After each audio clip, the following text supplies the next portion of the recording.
जानी, मैं राजकुमार बोल रहा हूं। तो जानी ध्यान से सुनो, जहां आग होती है वहां तो धुआं जरूर निकलता है। आता मी तेच बोलतोय निळू बोल्या तुम्हाला, बघत राहा पडद्यामागचं राजकारण। सर्व प्रकारच्या राजकीय प्रचार सिरीजच्या निर्मितीसाठी एकमेव नाव Ratnakar Ausekar. Contact 9890 39 87 88। Online recording series देणारं महाराष्ट्रातलं एकमेव नाव रत्नाकर औसेकर। 51 आवाजांचा बादशाह रत्नाकर औसेकर। कॉन्टॅक्ट 9890 39 87 88। वर्ष नवे, अंदाज नवा, संकल्प नवा आणि कंटेंट नवा, पडद्यामागचं राजकारण। मित्रांनो, आपण ज्या पद्धतीनं रत्नाकर औसेकर यांच्या युट्यूब चॅनलला प्रतिसाद देतात त्याबद्दल रत्नाकर औसेकर आपला सर्वांचा आभारी आहे। मित्रांनो,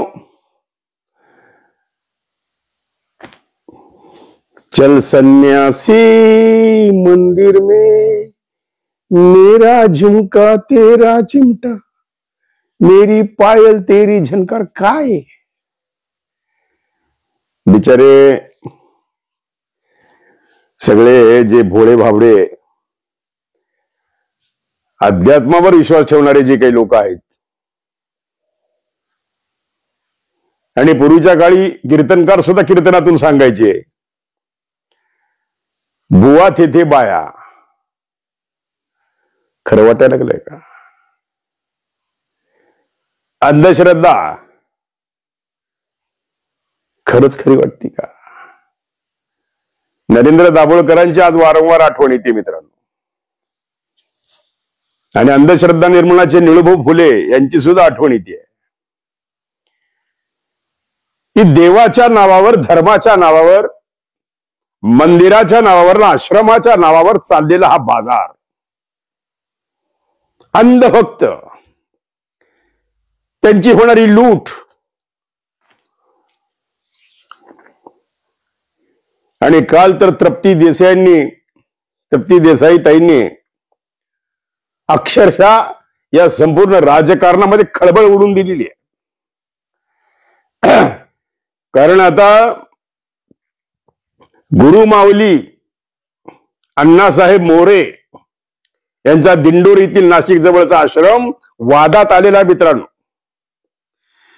आणि जाहीरपणे आरोप केलेला आहे की या आश्रमामध्ये लैंगिक शोषण होतं, आणि ते एक लैंगिक शोषणची भानगड मिटवण्यासाठी एक वेळा वाल्मिक कराडांनी त्यांना मदत केलेली होती, आणि ते मिटवण्यासाठी सह्याद्री अतिथीगृहावर वाल्मिक कराडांसोबत अण्णासाहेब मोरेंचे चिरंजीव होते। काय प्रकार आहे? मन सुन्न झालेलं आहे। म्हणजे इथं सुद्धा वाल्मिक कराड आला। वाल्मिक पुराण काही संपत नाही मित्रांनो, कारण आपण मागे एक चित्रपट पाहिला होता, एक गाव 12 भानगडी। इथं 12 नाही, तिथं हजारो भानगडी आहेत। म्हणजे तुम्हाला खरं सांगू, हे सगळं लक्ष संतोष देशमुखच्या हत्येपासून आता दूर चाललेलं आहे। ते बिचाऱ्या परिवाराला आज काय शोकांतिका आहे, आणि ज्यावेळेस ते टीव्ही मध्ये ह्या बातम्या पाहतायत, एक संतोष देशमुखची हत्या कुणाकुणाच्या भानगडी बाहेर काढणारे, हा सगळ्यात मोठा प्रश्न मित्रांनो आज आलेला आहे आपल्यासमोर।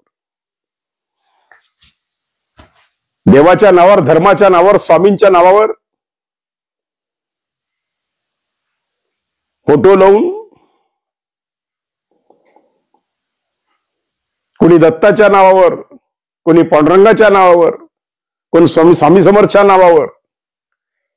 अहो, तुम्ही संतांना, तुम्ही देवाला सुद्धा सोडत नाही, त्यांच्या नावावर सुद्धा तुमचा इथं उद्योग चालू असतात।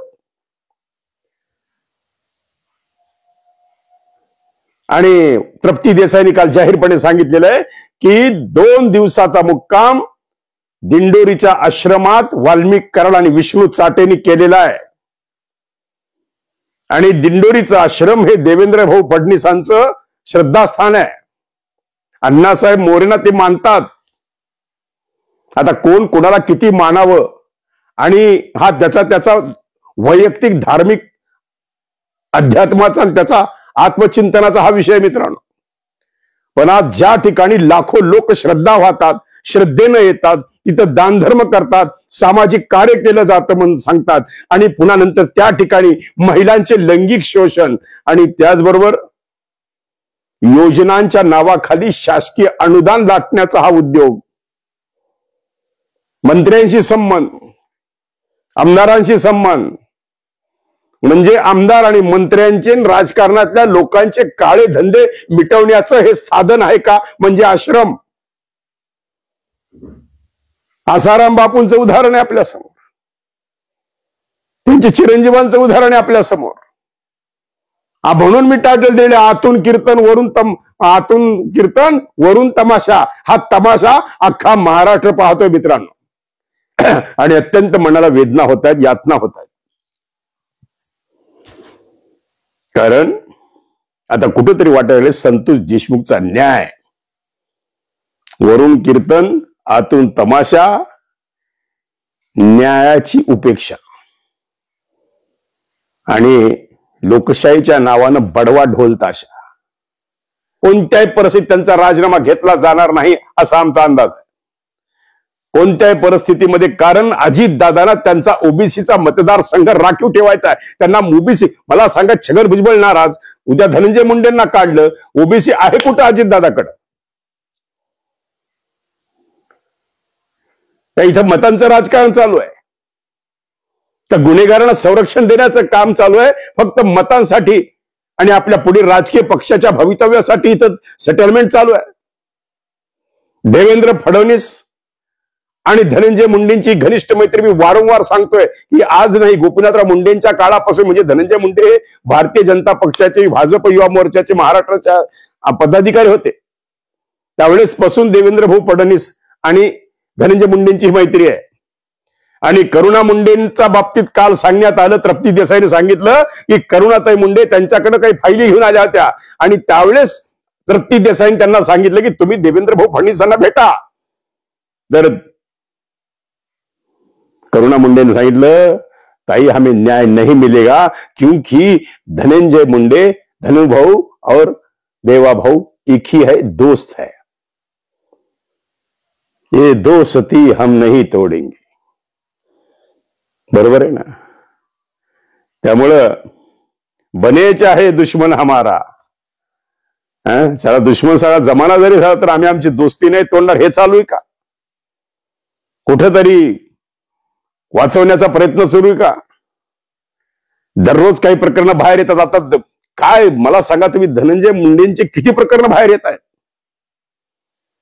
मंत्री असताना केलेले शेती अवजारामध्ये खरेदीमध्ये भ्रष्टाचार, 1600 ची वस्तू काहीतरी 2600, म्हणजे पर नगामाग असे कितीतरी कोटी रुपये, 50 ते 60 कोटीचा भ्रष्टाचार एकाच आयटम मध्ये. हे जाहीरपणे काल टीव्ही पण आपण पाहतोय, मन सुन्न होऊन जात आहे. सामान्य माणूस हा परेशान आहे. आज सामान्य माणसाला रोजच्या जीवनात झगडण्यासाठी कितीतरी स्ट्रगल करावा लागतो. मध्यमवर्गीय आज हे सगळं पाहून काही लोकांनी मला सांगितलं की दादा आम्हाला टीव्ही बंद करावा वाटतो. काय? आणि तरीही अगदी रिलॅक्स पद्धतीनं धनंजय मुंडे साहेब परळीत आलेले आहेत, जनता दरबार घेत आहेत, लोकांशी भेटतायत. अगदी त्याने एक तुम्हाला सांगतो की आता तर जाणीवपूर्वक धनंजय मुंडेंना पालकमंत्रीपद दिलं जाईल. मग ते कुठलं दिलं जाईल काय सांगता येत नाही. नांदेडचं दिलं जाईल, कोणी सांगतात बीडचं दिलं जाईल, कोणी सांगतात आजूबाजूला दिलं जाईल. का तर त्यांच्या बीडकडे वचक राहील, म्हणजे त्यांचं मंत्रीपद जाणार नाही, त्यांना पालकमंत्रीपद मिळणार. वाल्मिक कराडला काही होणार नाही, कारण त्यांच्या पत्नीने ज्या प्रतिक्रिया व्यक्त केल्या, एवढा आत्मविश्वास आहे त्यांना की कोणत्याही परिस्थितीत माझा नवरा सुटणार म्हणजे सुटणार. हा आत्मविश्वास आला कुठून? काय म्हणतात पहा त्यांच्या पत्नी. सगळं खोट्या बातम्या, खोट्या बातम्या. आज तुम्ही आजच्या कोर्टामध्ये जे न्यायाधीशांनी जो मुद्दा मांडला तो मुद्दा दाखवला का टीव्हीला? किती चुकीचे मुद्दे दाखवले तुम्ही टीव्हीला. असं झालं, तसं झालं, हे झालं, ते झालं. हे काहीही झालेलं नाही. न्यायाधीशांना सबसेन समोरच्या लोकांना वॉर्निंग दिलेली की कुठल्या आधारावर तुम्ही त्या गोष्टी करताय म्हणून. तो मला न्याय दिल्याशिवाय राहणार नाही आणि माझा माणूस हा बाहेर आल्याशिवाय राहणार नाही. एवढंच मला सांगायचं. पाहिलं का मित्रांनो? आणि एकीकडं तृप्ती देसाईने जो आरोप केला, तृप्ती देसाईंनी काय सांगितलं? तृप्ती देसाईंनी जो बॉम्ब टाकला, पॉलिटिकल बॉम्ब, राजकीय बॉम्ब, की वाल्मिक कराडला हे राजकीय संरक्षण आहे आणि जो 22 दिवस वाल्मिक कराड फरार होता त्यामध्ये वाल्मिक कराडची पूर्ण सेटिंग झालेली आहे. सगळं प्री प्लॅन्ड अरेंज, कसं सोडायचं ह्याच्यातून बाहेर याचा पूर्ण विचार करून हे सगळं घडलेलं आहे. आणि मग त्यांची नाट्यपूर्व शरणागती. आदल्या दिवशी धनंजय मुंडे देवेंद्र फडणवीसांना भेटतात, सेटिंग होतं, नंतर ठरतं पुण्यात कुठे यायचं, मग त्यांनी कसं यायचं, येताना बिस्किटाचे पुढे सोबत ठेवायचे, कार्यकर्त्यांनी स्कॉर्पिओ मध्ये आणून ठेवायचं, मग पोलिसांनी सांगायचं ते शरण आले. आणि आज संपूर्ण महाराष्ट्र फक्त एकाच गोष्टीला तळमळतोय की तो म्हणजे संतोष देशमुखची हत्या आणि त्याला न्याय. कसा न्याय मिळेल मला सांगा? हे जे आश्रम, हे जे देवधर्म करणारे लोक, यांना जर पैशाच्या, म्हणजे आज एक लक्षात ठेवा, या लोकांना माहितीये की आज भ्रष्टाचाराचा पैसा कोणाकडे, तर फक्त राजकीय लोकांकडे मित्रांनो. आणि या राजकीय लोकांकडला भ्रष्टाचाराचा पैसा आटवण्यासाठी एकच त्यांना साधन आहे, ते म्हणजे अध्यात्म. अध्यात्मात आला आश्रम, आश्रमात आला आयुष, आयुष मध्ये कारण बुवा तेथे माया. कारण खरं सांगू, आमच्या सगळ्या माता भगिनी ह्या अत्यंत भाबड्या भोळ्या मनाच्या असतात. आणि एखाद्या बुवावर, एखाद्या साधूवर, एखाद्या तांत्रिक मंत्रिकावर, एखाद्या दाढीवाल्या पुरुषावर, एखाद्या असं चंदगंध मळवट फासळून हात जोडणाऱ्या या साधू संतावर एवढा प्रचंड विश्वास टाकतात. आणि अंधश्रद्धा ही मित्र, ही अंधश्रद्धा आहे. आणि ज्या वेळेस या दिंडोरीच्या आश्रमावर आरोप झाले, काय म्हणाल्या तृप्ती देसाई बघूया. आणि आम्हाला खात्रीला एक माहिती अशी कळालेली आहे की नाशिक जिल्ह्यातील दिंडोरी येथे जो आश्रम आहे तिथे 15 डिसेंबर आणि 16 डिसेंबरला वाल्मिक कराड आणि विष्णू चाटे हे मुक्कामाला होते. खरं तर नाशिक जिल्हा हा बीड, नगर याच्या जवळ आहे, महाराष्ट्रात आहे. एवढा गोंधळ सुरू होता तरी सुद्धा पोलिसांना हे आरोपी कसे सापडले नाहीत. आणि आपण बघतोय की तिथं आध्यात्मिक स्थान आहे. दिंडोरीला जो आहे तो आश्रम आहे, आश्रमाचा जो परिसर आहे त्याच्यामध्ये त्यांना का ठेवलं गेलं. आणि सगळ्यात धक्कादायक माहिती ही अशी आहे की जेव्हा वाल्मिक कराड पुण्यात सरेंडर करणार होता त्याच्या आधी 2 ते 3 दिवस आधी, म्हणजे या जानेवारी 2025 ला सीआयडीचं पथक त्या आश्रमावर गेलेलं होतं. आणि सीआयडीची पथक गेल्यानंतर सीसीटीव्ही कॅमेऱ्यामध्ये वाल्मिक कराड आणि विष्णू चाटे तिथे दिसलेले आहेत. परंतु सीआयडीच्या पथकाने हे पुढे का सांगितलं नाही किंवा ते दर्शनासाठी आले होते असं दाखवलं गेलं का हे प्रकरण दाबण्याचा प्रयत्न केला. याचा तपास जो आहे तो गृहमंत्र्यांनी केला पाहिजे. मी गृहमंत्र्यांना विनंती यासाठी करेन कारण ज्या महिलांनी माझ्याकडे ही तक्रार दिलेली आहे त्या महिलांनी सांगितलेलं आहे की गृहमंत्री देवेंद्रजी फडणवीस यांचे सुद्धा तिथे जे कोणी प्रमुख आहेत त्या आश्रमाचे मोरे, त्यांचे चांगले संबंध असल्यामुळे हे प्रकरण उघडकीस येणार नाही. ऐकलं का मित्रांनो? मग आता मला सांगा, यावर दिंडोरी आश्रमाचे अण्णासाहेबचे चिरंजीव, अण्णासाहेब मोरेचे चिरंजीव काय म्हणतात ते पण आता आपण पाहूया. आता कसं आहे, लोकशाही कोणी त्याच्या पद्धतीने बोलतं, पण हे असं बोलणं जरा थोडंसं विचार विनिमय करून आणि हे करून बोललं पाहिजे. मध्यंतरी 1-2 वर्षापूर्वी आपल्या सेवेकरी परिवारातल्या एक व्यक्तीशी त्या संदर्भात काही अशा इन्सिडेंट घडले होते. आणि पण त्या संदर्भात नंतर ते काय जे असं हायकोर्टात त्याचं ते जे काही समोरच्यांनी केले त्यांनी ते माफी मागा घेऊन तो विषय पण क्लिअर झालेला आहे. आता याला विनाकारण थोडंसं काही आता प्रत्येकाच्या त्याच्या प्रसिद्धीसाठी तो विषय असेल. हो, आता ते काय शनिदेवानं त्यांनी सोडलं तर आम्ही तर माणसं आहे. तर विषय काय आहे, विषय असं आरोप करणं हे तसं याला आम्ही या आरोपांचं 100% आम्ही खंडन करतो. असा कुठलाही प्रकार इथं घडत नाही. इथं दुनियाभरचे लोक येतात, नुसते महाराष्ट्रातले नाही, जगभरातले लोक येतात. मंदिर सगळ्यांकरता खुलं असतं आणि इथं सामाजिक आम्ही जे उपक्रम आहे, अध्यात्माबरोबर सामाजिक उपक्रम राबवतो. काय राबवतो ते दुनियाला माहिती आहे. मला ते तुम्हाला डिटेल सांगायची गरज नाही, दुनिया जाणते. आणि जे काही असं कोणी आरोप केले असतील, आता ते त्यांचा काय हेतू असेल ते आम्हाला सांगता येत नाही. पण या आरोपात कुठलंही तथ्य नाही. हो, मग बिनधास्त. आता याच्या संदर्भात जर हायकोर्टाने जर या गोष्टी असतील, आपण तर चौकशी तर लोकल काय, हायकोर्टाने जर त्या संदर्भात जर त्यांनी डायरेक्ट सांगितलेले की असा एक इन्सिडेंट घडला, ज्या त्यांनी आरोप केले एक सेवेकरी परिवारातील व्यक्तीचं, त्यांचं काही असं त्या संदर्भात, तर त्याच्या संदर्भात तो विषय पण क्लिअर झालेला आहे.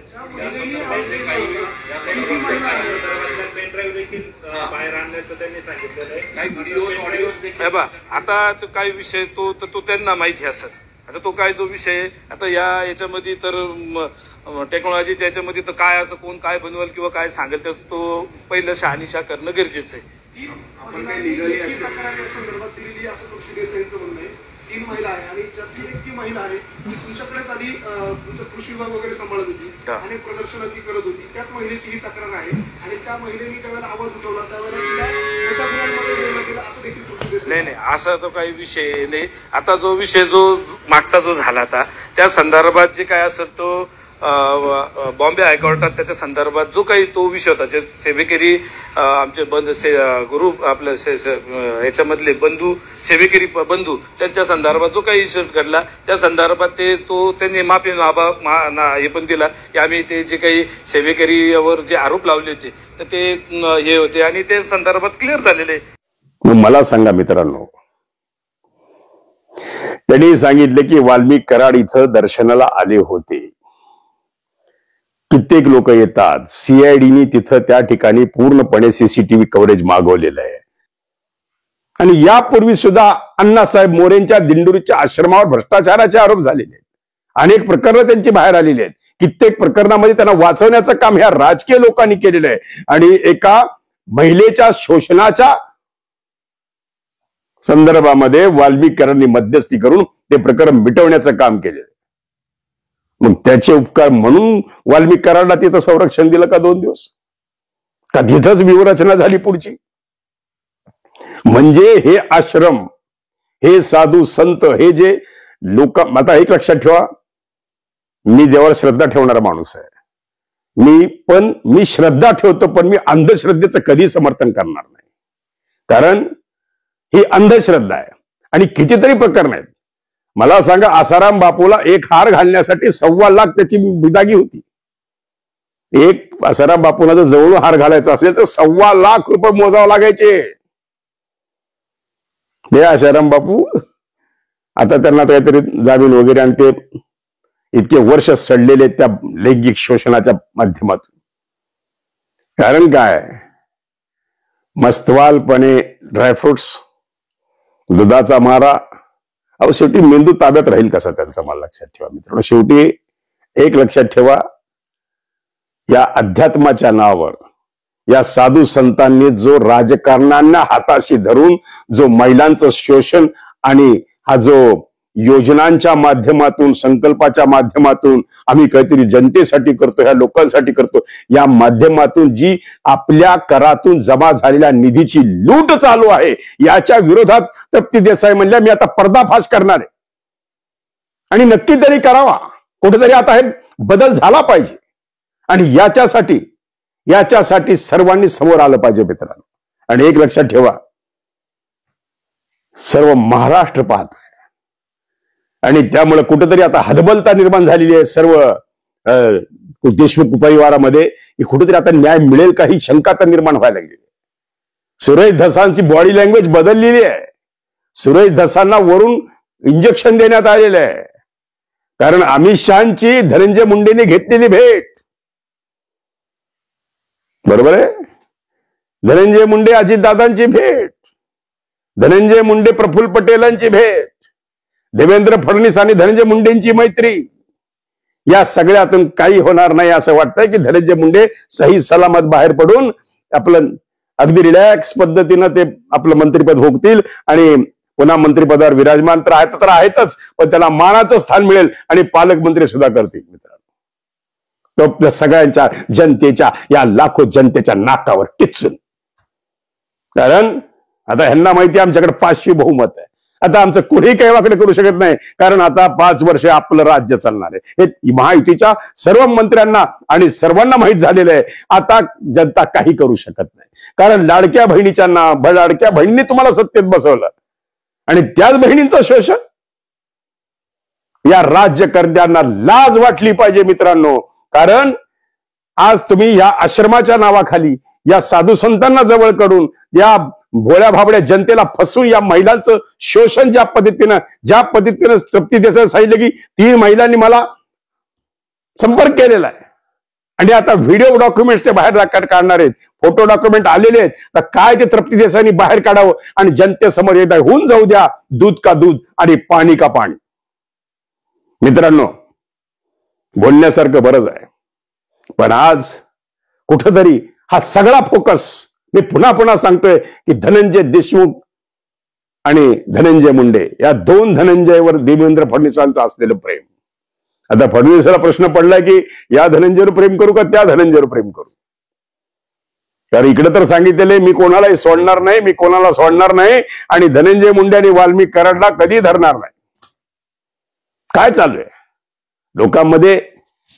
एक प्रकारे आता शंका निर्माण व्हायला लागली आहे की कुठेतरी, कारण ज्या कॉन्फिडन्सली वाल्मिक कराडांच्या पत्नी टीव्हीच्या समोर आज बोलतायत, कारण त्या इतक्या दिवस बोलल्या नव्हत्या, जवळपास 1 महिन्यानंतर त्या समोर येत आहेत आणि त्यांनी त्यांची राजकीय परिपक्वता, त्यांचं राजकीय भाषणाचं कौशल्य आणि राजकीय शब्दप्रभुत्व त्यांनी वारंवार कुठेतरी आमची जात, एकीकडे त्या सांगतात की मी मराठा आहेत, एकीकडे लगेच 10 मिनिटात सांगतात की मी वंजारी आहे. आणि हा जो मराठी वंजारीचा, आणि मी कुणाकडे दाद मागणार, तर मी मनोज जरांगेकडे दाद मागणार, कारण मी मराठा नाही का. आत्ता कळालं की सगळ्यांना की वाल्मिक कराडांच्या पत्नी मराठा आहेत. मग काय मित्रांनो, ह्याच्यात पुन्हा कुठंतरी जातीवाद, कुठंतरी आश्रम, कुठंतरी साधू संत, आणि का त्या माऊलीला म्हणजे स्वामी समर्थांना याच्यामध्ये ओढताय मित्रांनो. एक लक्षात ठेवा, स्वामी समर्थ जर कोपले ना, तर या राजकारण्यांचं काही खरं नाही मित्रांनो. कारण त्यांच्या नावाचा दुरुपयोग, त्यांच्या नावाचा गैरवापर, आणि त्यांना या राजकारणात ओढून अशा, तुम्ही देवाधर्मांना सुद्धा सोडत नाही तुमच्या भ्रष्टाचारासाठी. अहो काय, काल तृप्ती देसाईंनी काय आरोप केले? तृप्ती देसाईंनी सांगितलं की करुणा मुंडे, जे धनंजय मुंडेंच्या पत्नी, त्यांना इंदोरमध्ये सोडायला देवेंद्र फडणवीस जात होते. अहो महाराष्ट्र अवाक झालाय सगळं ऐकून, सगळं महाराष्ट्र अवाक झालाय सगळं ऐकून मित्रांनो. मग तृप्ती देसाईंनी हे जाहीरपणे लोकांसमोर याची बायफूट बोलावं, लक्षात ठेवा मित्रांनो, आणि तरी जनतेसमोर आणून दाखवावं. आणि खरं